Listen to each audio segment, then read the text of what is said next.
Batalla de precios, inflación y consumo, negociaciones claves que se complican. Los mayoristas no quieren saber más nada de precios máximos y el gobierno tiene en agenda poder continuarlos por lo menos en algunos productos. En lo que va de marzo, los alimentos y bebidas aumentaron un 4%. Una barbaridad. Está en el piso Florencia Gutiérrez, que es economista del CEPA, y también está Yamil Santoro, de Republicanos Unidos. Lo agarramos ahí chequeando información, como siempre, trabajando con el teléfono. Un tipo que no para de laburar, Y bueno. labura todo el día. Muy bien. Bueno, a ver, es muy preocupante, Florencia, ¿cómo estás? Ver cómo evolucionan los alimentos. Te diría que no en el último trimestre, sino ya tomando el trimestre del 2020. Tomamos octubre, noviembre, diciembre, enero, febrero. Bueno, vemos una aceleración muy por encima cuando hablamos de una inflación núcleo sobre los alimentos y bebidas respecto del resto de los productos, que es lo básico y es lo que también hace caer mucha gente en la pobreza si esto no se revierte.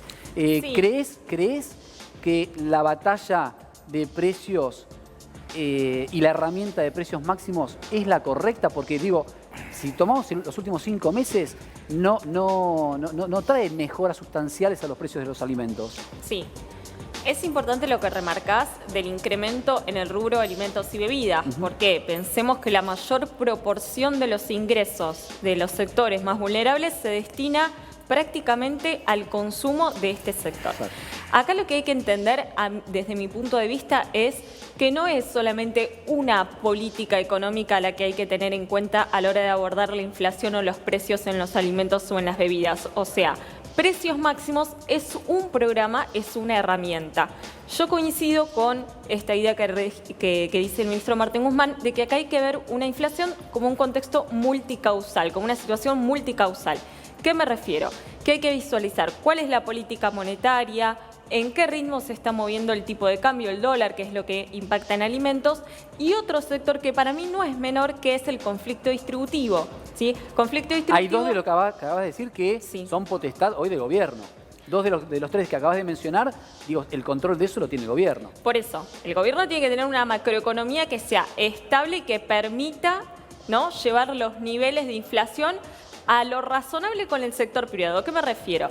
¿Qué dice Martín Guzmán? Hay que alinear las expectativas de los sectores. Bien. Sector privado, sector público se tienen que sentar y decir, estas son las expectativas, las que están dentro de la ley del presupuesto. Hubo reuniones, ¿recordás? Con empresarios, con la CGT, ese es el con los centro trabajadores. de las reuniones. Pero digo, el resultado no se ve. Ese es el centro de las reuniones. O sí se ve, no es el mejor. El centro de las reuniones es decir, las expectativas de inflación no son las que dice el sector, el relevamiento de expectativas del mercado, que son del 50, sino que vamos a ir en el parámetro de los 30 puntos de inflación. Ajá.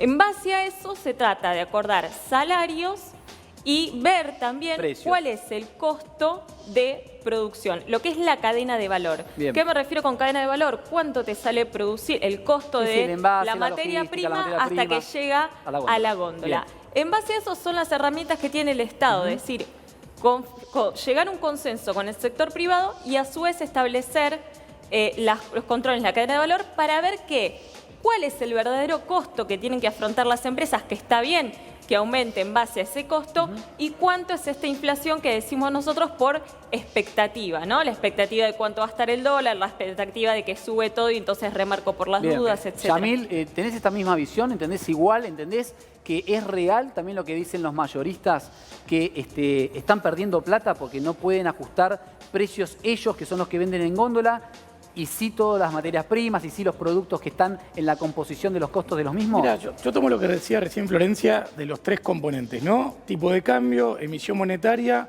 y puja distributiva. En realidad el problema no es la puja distributiva, es la puja productiva.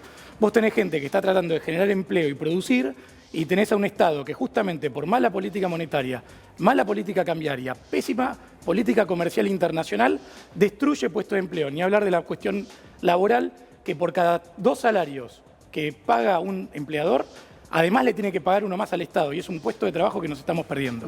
Entonces hablan acá por las cargas sociales. Por supuesto, y por los impuestos de empleo además que hay. Sí. Entonces, ¿cuál es el problema que hay? El Estado ha generado una situación tal donde no podemos resolver los problemas de la Argentina con más producción y con más trabajo.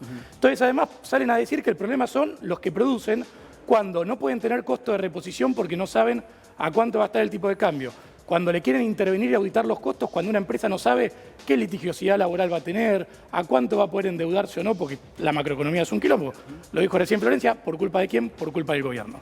Entonces, en lugar de que el gobierno estar mirando puertas adentro y decir, che, ¿cómo controlamos el gasto público para que no genere desequilibrios que deriven o en emisión monetaria, o en emisión de deuda, o en impuestos sorpresa como hemos tenido en estos tiempos? Bueno, pero a ver, ¿no crees que hay ciertos gestos que están en dirección a eso? Por ejemplo, no se contemplan ATP, no se contemplan IFE, o sea, las ayudas sociales que están son las que están. Pero me estás hablando de parches en lugar de soluciones. Están pensando empezar a ajustar tarifas. Pero escúchame, fíjate lo que hablamos al principio del programa cuando estaba con el tema de ganancias.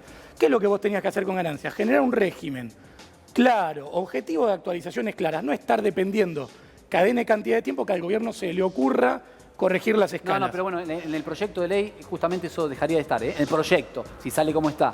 Bien. Porque sería con aumentos a través del RIPTE siempre, no es que el gobierno tendría que juntarse. Por eso te digo, pero a esto te quiero dar, ¿cuál es el problema?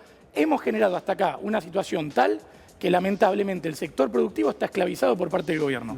Ojalá salga esta reforma, que se acuerden de los monotributistas que están con las escalas atrasadas.